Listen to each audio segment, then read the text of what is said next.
હવે મિત્રો જુઓ હૃદય તમે જોઈ રહ્યા છો, એમાં ઉપરના ભાગે બે કર્ણકો અને નીચેના ભાગે બે ક્ષેપક આવેલા હોય. હવે તમે જાણો છો કે આ બાજુ જમણું કર્ણક, આ બાજુ ડાબું કર્ણક, ડાબું ક્ષેપક અને જમણું ક્ષેપક આવેલું છે. તો સૌપ્રથમ રદ ચક્ર, એક રદ ચક્રની વાત કરીએ તો શરૂઆતમાં બધા જ ચારે ખંડો એટલે કે બંને કર્ણકો અને બંને ક્ષેપકો આ ચારે ખંડો વિકોચન પામેલા હોય છે, એટલે કે શિથિલ અવસ્થામાં હોય છે. બરોબર. હવે મિત્રો ધ્યાન આપો, તેઓ એટલે કે તેઓ સંયુક્ત રીતે વિકોચન પામેલા છે. બરોબર. ચારે બે કર્ણકો અને બે ક્ષેપકો શરૂઆતમાં વિકોચન પામેલા છે. આ સ્થિતિને મિત્રો ડાયસ્ટોલ કહેવાય. શું કહેવાય? ડાયસ્ટોલ. યાદ રાખજો, વિકોચન હોય, શિથિલ પામેલા હોય તો એને ડાયસ્ટોલ કહેવાય. બીજું, હવે એ સમય ત્રિદલ વાલ્વ, ત્રિદલ વાલ્વ ક્યાં હોય?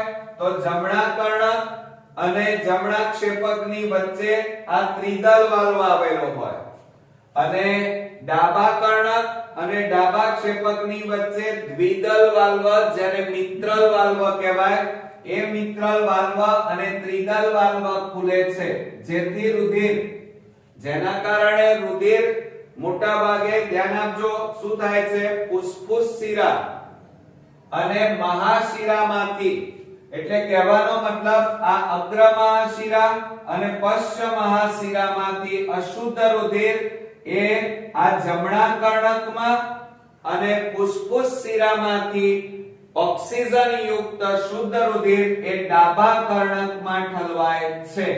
બરોબર. હવે જુઓ, જેના કારણે મોટા ભાગે એ વખતે એટલે અત્યારે કયા વાલ્વ ખુલેલા છે જુઓ. બરોબર. તો આ જે જમણું કર્ણક છે, જમણા કર્ણકમાં અશુદ્ધ રુધિર આવે. કેવું રુધિર આવશે મિત્રો? અહીંયા અશુદ્ધ રુધિર. એ ક્યાંથી આવે? અગ્ર અને પશ્ચ મહાશિરામાંથી, શરીરના જુદા જુદા અંગોમાંથી કાર્બન ડાયોક્સાઇડ યુક્ત રુધિર એ મોટા ભાગે જમણા કર્ણકમાં ઠલવાય. બરોબર. અને એ વખતે આ વાલ્વ બધા બંધ હોય છે. એ જ વખતે ફુસ્ફુસ શિરામાંથી, ફુસ્ફુસ મહાશિરામાંથી મોટા ભાગે એટલે કે ફુસ્ફુસ શિરામાંથી અશુદ્ધ રુધિર કે અરે શુદ્ધ રુધિર ક્યાં આવશે મિત્રો? ડાબા કર્ણકમાં ઠલવાય છે. અને આ તબક્કે અર્ધચંદ્રાકાર વાલ્વ બંધ હોય છે. એટલે કે કયા વાલ્વ? તો ધ્યાન રાખજો કે વખતે ફુસ્ફુસ કાંડ અને આ ધમની કાંડના અર્ધચંદ્રાકાર વાલ્વ એ વખતે બંધ હોય. બરોબર. હવે જુઓ, હવે SAN, હવે હૃદયના ધબકારા કેવી રીતે થશે? SAN એટલે કે સાઇનો એટ્રિયલ નોડ, નોડ એટલે ગાંઠ. તો આ જમણા કર્ણકમાં મિત્રો ધ્યાન આપજો. બરોબર. કે જમણા કર્ણકની અંદર, જમણા કર્ણકમાં મોટા ભાગે આપણે જાણીએ છીએ પ્રમાણે આ જમણા કર્ણકમાં અગ્ર ભાગે, આ કયો ભાગ કહેવાય? અગ્ર ભાગ. અને આ જમણા કર્ણકમાં અગ્ર ભાગે સહેજ જમણી બાજુએ આ SA ગાંઠ આવેલી હોય, જેને આપણે મિત્રો SAN કહીએ છીએ, સાઇનો એટ્રિયલ નોડ. શું કહીએ છીએ? સાઇનો એટ્રિયલ નોડ. બરોબર.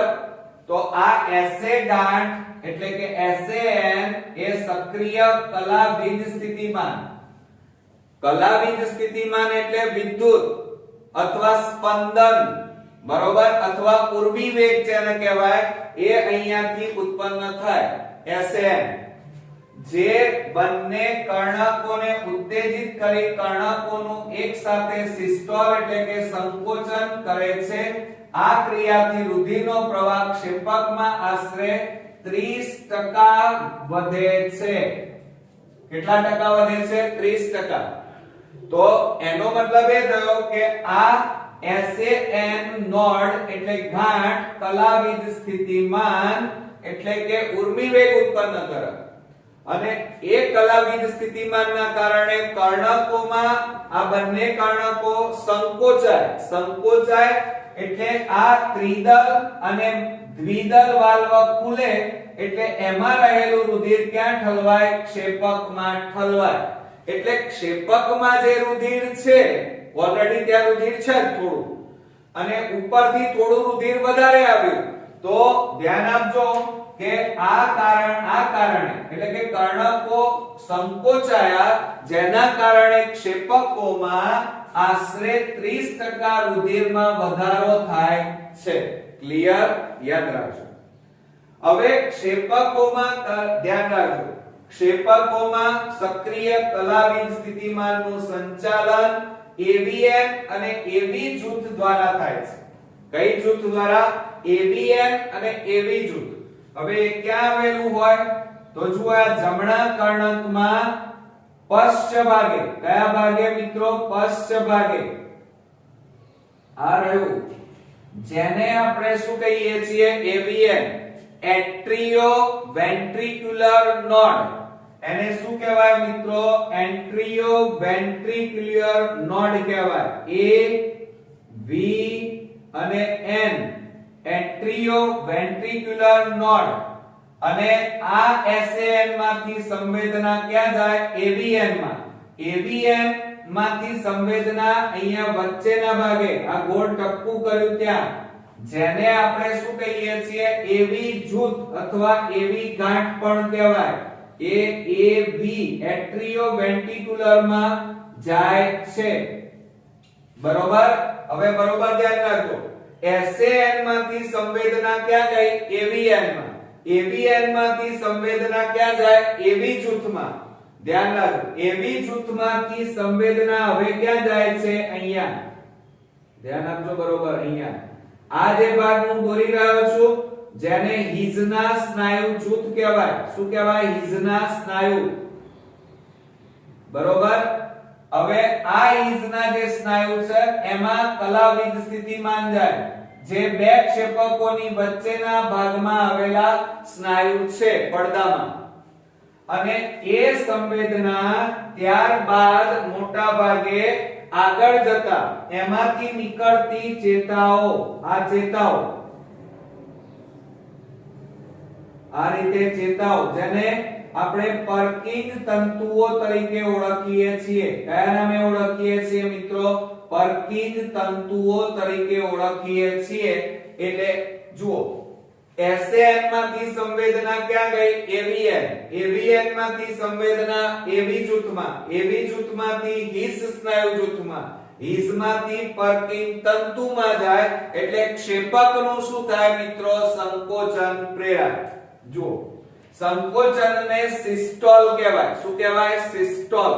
યાદ રાખજો કે ક્ષેપકમાં સક્રિય કલાવીજ સ્થિતિમાનનું સંચાલન AVN અને AV જૂથ દ્વારા થાય છે. ત્યાંથી હિઝના સ્નાયુ જૂથ તેને સમગ્ર ક્ષેપકમાં પર્કિંગ તંતુ દ્વારા ફેલાવે છે. તેના કારણે ક્ષેપકના સ્નાયુમાં સંકોચન પ્રેરાય છે. ક્ષેપકના સંકોચન એટલે કે સિસ્ટોલ સાથે સાથે ઉપર કર્ણકો શું થાય? નીચે સંકોચન થાય તો ઉપર શું થાય? વિકોચન એટલે ડાયસ્ટોલ. અને ઉપર સંકોચન થાય તો નીચે શું થાય? ડાયસ્ટોલ. ઓકે? તો જુઓ તો મિત્રો ક્ષેપકના સિસ્ટોલની સાથે સાથે આ ક્ષેપક સંકોચાય તો એ વખતે કર્ણકો શું થાય? વિકોચન પામે. ક્ષેપક સિસ્ટોલ દબાણ વધારે. આ સંકોચાય એટલે દબાણ વધે એટલે એમાં રહેલું રુધિર જુઓ જમણા ક્ષેપકમાં રહેલું રુધિર ફુસ્ફુસ અહીંયા અશુદ્ધ રુધિર છે એ ફુસ્ફુસ કાંડમાં અર્ધચંદ્રાકાર વાલ્વ ખુલે. એ જ વખતે આ ડાબા ક્ષેપકમાં રહેલું રુધિર ધમની કાંડના અર્ધચંદ્રાકાર વાલ્વ ખુલી જાય અને ખુલે એટલે એમાં રહેલું આ જમણા ક્ષેપકમાં રહેલું અશુદ્ધ રુધિર ફુસ્ફુસ કાંડ મારફતે ફેફસામાં શુદ્ધ થવા જાય અને ડાબા ક્ષેપકમાં રહેલું શુદ્ધ રુધિર ધમની કાંડ મારફતે મહાધમની મારફતે શરીરના જુદા જુદા અંગો સુધી પહોંચી જાય. બરોબર મિત્રો, ખ્યાલ આવ્યો? હવે જ્યારે આ ક્ષેપક સંકોચાય, રુધિર બહાર નીકળી ગયું, એટલે પછી શું થાય? આ અર્ધચંદ્રાકાર વાલ્વ બંધ થઈ જાય. બરોબર, જેના કારણે રુધિર ગયેલું પાછું આવતું નથી. ધ્યાન આપજો મિત્રો. હવે ક્ષેપકો શિથિલન પામે છે. હવે શું થાય? આ સંકોચાયા હતા, હવે પાછા આમ થશે, પોળા એને શું કહેવાય? ડાયસ્ટોલ. બરોબર, એટલે કે શિથિલન થાય, પોળા થાય અને ક્ષેપક દાબ ઘટે છે, જેથી અર્ધચંદ્રાકાર વાલ્વ બંધ થાય છે, જેથી રુધિરને ક્ષેપકનો ઉલટો પ્રવાહ અટકે છે. આગળ ક્ષેપકનું દબાણ ઘટે ત્યારે કર્ણકમાં રુધિરનું દબાણ વધુ હોવાના કારણે ત્રિદલ અને દ્વિદલ વાલ્વ ખુલી જાય અને આવી રીતે શિરાઓમાંથી આવેલું રુધિરનો પ્રવાહ કર્ણકથી ફૂટી ક્ષેપકમાં શરૂ થઈ જાય છે. હવે મિત્રો જુઓ, બરોબર સમજો કે આપણે સૌપ્રથમ શું કર્યું કે ચારે બે કર્ણકો અને બે ક્ષેપકો શરૂઆતમાં કેવા હતા? ચારે ચાર ખંડો શિથિલ એટલે ડાયસ્ટોલ અવસ્થામાં હતા. બરોબર, પછી શું થયું? તો અગ્ર અને પશ્ચ, આ પશ્ચ મહાશિરા અને અગ્ર મહાશિરામાંથી અશુદ્ધ રુધિર ક્યાં ઠલવાયું? જમણા કર્ણકમાં. બરોબર, અને એ જ વખતે ફેફસામાંથી શુદ્ધ થયેલું રુધિર ક્યાં આવ્યું? ડાબા કર્ણકમાં. બરોબર, એટલે બંને કર્ણકો ભરાય એટલે શું થાય? વિકોચન એટલે ડાયસ્ટોલ. બરોબર, હવે એ કર્ણકો સંકોચાય એટલે નીચેની તરફ દબાણ આવે એટલે શું થાય મિત્રો? આ ત્રિદલ વાલ્વ અને દ્વિદલ વાલ્વ ખુલી જાય એટલે કર્ણકોમાં રહેલું બધું જ રુધિર ક્ષેપકોમાં આવે એટલે ક્ષેપક શું થાય? વિકોચન એટલે કે ડાયસ્ટોલ પામે. એટલે આ રીતે ક્ષેપકના રુધિરમાં 30% નો વધારો થાય. પછી શું થાય? નીચે ક્ષેપકો સંકોચાય, આ ક્ષેપકો આ રીતે સંકોચાય એટલે રુધિર ઉપર દબાણ વધે એટલે શું થાય? આ જે ત્રિદલ વાલ્વ અને દ્વિદલ વાલ્વ હતા એ બંધ થઈ જાય એટલે ક્ષેપકોમાં રહેલું અશુદ્ધ અને શુદ્ધ રુધિર પાછું કર્ણકમાં જતું નથી. હવે ક્યાં જશે? તો આ ફુસ્ફુસ કાંડ જે જમણા ક્ષેપકમાં આવેલું છે, ધમની કાંડ જે અહીંયા ડાબા ક્ષેપકમાં આવેલું છે, એના અર્ધચંદ્રાકાર વાલ્વ ઉપર રુધિરનું દબાણ વધે છે અને વધે એટલે અર્ધચંદ્રાકાર વાલ્વ ખુલે અને અર્ધચંદ્રાકાર વાલ્વ ખુલે એટલે જુઓ મિત્રો, જમણા ક્ષેપકનું અશુદ્ધ રુધિર ફુસ્ફુસ કાંડ મારફતે એ ક્યાં જશે? તો એ ફેફસામાં શુદ્ધ થવા જતું રહે અને આ ડાબા ક્ષેપકમાં રહેલું ઓક્સિજન યુક્ત રુધિર છે એ ધમની કાંડનો અર્ધચંદ્રાકાર વાલ્વ ખુલે એટલે એમાં થઈ અને મહાધમનીમાં થઈ અને શરીરના જુદા જુદા અંગોમાં જતું રહે. બરોબર, બીજું હવે મિત્રો શું થશે? આ તો સંકોચન થયું, હવે પાછું શું થાય? નીચે વિકોચન. તો ઉપર શું થાય? સંકોચન. તો ઉપર સંકોચન થાય તો નીચે વિકોચન. આ સંકોચાય તો ઉપર વિકોચન. આ ક્ષેપક સંકોચાયા એટલે રુધિર બહાર ગયું તો એ વખતે કર્ણકો પાછા ઉપર કેવા થતા હોય? પોળા થતા હોય એટલે બહારથી રુધિર અંદર આવે અને એ વખતે નીચે રહેલું રુધિર ક્યાં જાય? બહાર. તો આ રીતે મિત્રો શું થાય? સંકોચન વિકોચન. કર્ણકો સંકોચાય ત્યારે ક્ષેપકો વિકોચન પામે અને આ ક્ષેપક સંકોચાય ત્યારે ઉપર કર્ણકો વિકોચન પામે. વિકોચન પામે એટલે રુધિર ભરાય, ખુલે અને સંકોચન થાય તો રુધિર ક્યાં જાય? બહાર. એક જગ્યાએથી બીજી જગ્યાએ જાય. બરોબર. અને બીજું, હવે આ રીતે જો થાય, જુઓ ઉપર કઈ ક્રિયા થઈ? સંકોચન એટલે સિસ્ટોલ, તો એ વખતે નીચે વિકોચન એટલે ડાયસ્ટોલ. નીચે સંકોચાય એટલે સિસ્ટોલ, તો ઉપર કઈ ક્રિયા થાય? ડાયસ્ટોલ. તો આને મિત્રો એક રદ ચક્ર કહેવામાં આવે છે. બરોબર. બીજું, આ ત્રિદલ વાલ્વ, દ્વિદલ વાલ્વ અને જેને મિત્રલ વાલ્વ કહીએ છીએ, આ અર્ધચંદ્રાકાર વાલ્વ એટલે વાલ્વ કેટલા? 4. કયા કયા? તો જુઓ અહીંયા, જમણા કર્ણક અને જમણા ક્ષેપકની વચ્ચે આવેલો ત્રિદલ વાલ્વ જે સ્નાયુઓ સાથે જોડાયેલો હોય. પછી ડાબા કર્ણક અને ડાબા ક્ષેપકની વચ્ચે દ્વિદલ વાલ્વ જેને મિત્રલ વાલ્વ કહેવાય. 2. ફુસ્ફુસ કાંડમાં આવેલો અર્ધચંદ્રાકાર વાલ્વ. 3. ધમની કાંડમાં આવેલો અર્ધચંદ્રાકાર વાલ્વ. 4. આમ 4 વાલ્વ આવેલા છે મિત્રો. ક્લિયર?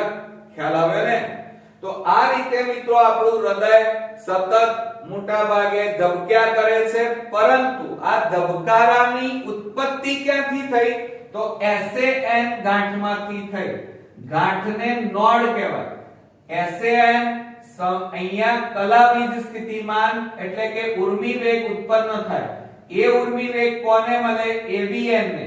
ABN માંથી એ ઉર્મી વેગ AB જૂથમાં જાય. AB જૂથમાંથી ક્યાં જાય? તો આ વચ્ચે આવેલા વાદળી કલરનો ભાગ જેને આપણે હીઝ સ્નાયુ કહીએ છીએ ત્યાં જાય. અને એ હીઝ સ્નાયુ ક્યાં મોકલે? તો આ પર્કિન તંતુમાં મોકલે. અને પર્કિન તંતુ આખા ક્ષેપકની દિવાલમાં ફેલાયેલા હોય, જે સંકોચન એટલે કે સિસ્ટોલ અને ડાયસ્ટોલ કરાવે છે. બરોબર મિત્રો? તો આ રીતે આપણું હૃદય એક ચક્ર પૂર્ણ કરે છે. બીજું, હવે એક ચક્ર પૂર્ણ કરવા માટે એને 0.8 જેટલો સમય લાગે છે, એટલે કે 80 સેકન્ડ. આપણા હૃદયના, મનુષ્ય હૃદયના ધબકારા 72, 1 મિનિટમાં 72 વાર ધબકે છે. એટલે એનો મતલબ કે 1 મિનિટમાં 72 હૃદ ચક્રોનું નિર્માણ થાય છે. બરોબર? ખ્યાલ આવે ને મિત્રો? બીજું, આ જે વચ્ચે વાદળી કલરના સ્નાયુ આવેલા છે જેને હીઝ સ્નાયુ જૂથ કહેવાય, જે હીઝ નામના વૈજ્ઞાનિકે શોધ્યા હતા. અને આ જે પર્કિન તંતુ છે એ પર્કિન નામના વૈજ્ઞાનિકે શોધ્યા, એટલે એમના નામ ઉપરથી એનું નામકરણ થયેલું છે. ક્લિયર મિત્રો? આવડશે ને હવે? તો આ થયું આપણું હૃદ ચક્ર. હમણાં આપણે જે જોઈએ એ મિત્રો હૃદયની પરંપરાગત ઘટના, જેને આપણે હૃદ ચક્ર તરીકે ઓળખીએ છીએ. અને આ રીતે મિત્રો એક ચક્ર પૂરું થતા 0.8 સેકન્ડ જેટલો સમય લાગે છે. આપણે જાણીએ છીએ કે 1 મિનિટ એટલે કે 60 સેકન્ડમાં માનવ હૃદય 72 વખત ધબકે છે, એટલે કે 72 હૃદ ચક્રો પૂરા કરે છે. અને એક હૃદ ચક્ર માટે 0.8 એટલે કે 0.80 સેકન્ડ લાગે છે. બરોબર મિત્રો? તો જુઓ, એમાં હૃદયની પરંપરાગત ઘટના આપણે હમણાં જોઈ. બરોબર? જેને હૃદ ચક્ર તરીકે ઓળખવામાં આવે છે, જે વારંવાર પુનરાવર્તિત થઈ રહ્યા છે. અને તેમાં કર્ણકો અને તેમાં ક્ષેપકોનું સિસ્ટોલ અને ડાયસ્ટોલ સમાવેશ થાય છે. એટલે કે કર્ણકો સંકોચન પામે છે, જેને આપણે સિસ્ટોલ, અને જો ડાયસ્ટોલ થાય તો એને વિકોચન અથવા તો શિથિલન તરીકે ઓળખવામાં આવે છે. હવે મિત્રો આપણે એક હૃદ ચક્ર માટેનો જે સમય હતો 0.8, એને આપણે 3 તબક્કામાં વહેંચીએ છીએ. પહેલો તબક્કો છે 0.10 સેકન્ડ માં કર્ણકો સિસ્ટોલ પામે, એટલે કે મિત્રો સંકોચન પામે, ત્યારે ક્ષેપકો ડાયસ્ટોલ પામે છે. અને પાછળની જે 0.30 સેકન્ડ એટલે કે પછીની જે 0.30 સેકન્ડ છે એમાં હવે કર્ણકો ડાયસ્ટોલ એટલે કે વિકોચન એટલે કે શિથિલન પામશે, અને એ વખતે ક્ષેપકો સિસ્ટોલ પામશે. તો તમે જોયું કે પહેલી 0.10 સેકન્ડમાં કર્ણકો સિસ્ટોલ એટલે કે સંકોચન પામે ત્યારે ક્ષેપકો વિકોચન, અને ત્યારબાદ 0.30 સેકન્ડમાં મોટા ભાગે કર્ણકો અહીંયા ડાયસ્ટોલ એટલે કે વિકોચન પામે અને એ વખતે ક્ષેપકો મોટા ભાગે સિસ્ટોલ એટલે કે સંકોચન પામશે. આ રીતે સિસ્ટોલ અને ડાયસ્ટોલ ક્ષેપકોમાં ડાયસ્ટોલ અને સિસ્ટોલની ક્રિયા પૂરી થયા પછી પાછળની જે 0.40 સેકન્ડનો સમયગાળો છે એ સમયગાળામાં કર્ણકો અને ક્ષેપકો બંને ડાયસ્ટોલ પામે છે એટલે કે બંને કર્ણકો અને ક્ષેપકો અહીંયા વિકોચન પામે છે. હવે આ બધાનો સરવાળો કરો મિત્રો તો 0.10 0.30 0.40 તો એ બધાનો સરવાળો કરીએ તો આપણું એક રદ ચક્રનો સમય થાય 0.8 સેકન્ડ 0.80 સેકન્ડ. ઓકે, હવે મિત્રો આપણે હમણાં જ ભણ્યા કે હૃદય દર પ્રતિ મિનિટે કેટલી વખત 72 વખત ધબકે છે અને એટલે ઘણા હૃદ ચક્રો મોટા ભાગે 1 મિનિટમાં ચાલે છે. આ ઘણા મોટા ભાગે હૃદ ચક્રોમાં 0. આપણે જાણીએ છીએ કે 1 મિનિટ માં 72 વખત અહીંયા હૃદ ચક્રો ચાલતા હોય છે. આમાંથી નક્કી કરી શકાય છે કે એક હૃદ ચક્રનો સમયગાળો કેટલો છે 0.8 સેકન્ડ. ઓકે, તો મિત્રો આ થઈ વાત 1 મિનિટમાં 72 હૃદ ચક્રની. આજના આ ભાગની અંદર આપણે હૃદય ની ધબકવાની ક્રિયા એટલે કે સંકોચન વિકોચન હૃદ ચક્ર વિશે ભણ્યા. નેક્સ્ટ આપણો ભાગ એ નીટની એક્ઝામ માટે ખૂબ જ અગત્યનો બનવાનો છે. સાથે સાથે મિત્રો હવે પછીનો આપણે જે ભાગ જોઈશું એ ટેક્સ્ટ બુક આધારિત નથી પરંતુ નીટ આધારિત છે. નીટની એક્ઝામમાં મોટા ભાગે હવે પછીનો ભાગ જે આપણે ભણીશું એ નીટમાં પૂછાય પણ છે પણ ટેક્સ્ટ બુકમાં આપેલ નથી મિત્રો. તો નેક્સ્ટ વિડિયોમાં પાછા ખૂબ જ અગત્યના ભાગ સાથે ફરી મળીએ. ત્યાં સુધી ગુડ નાઇટ ફ્રેન્ડ્સ.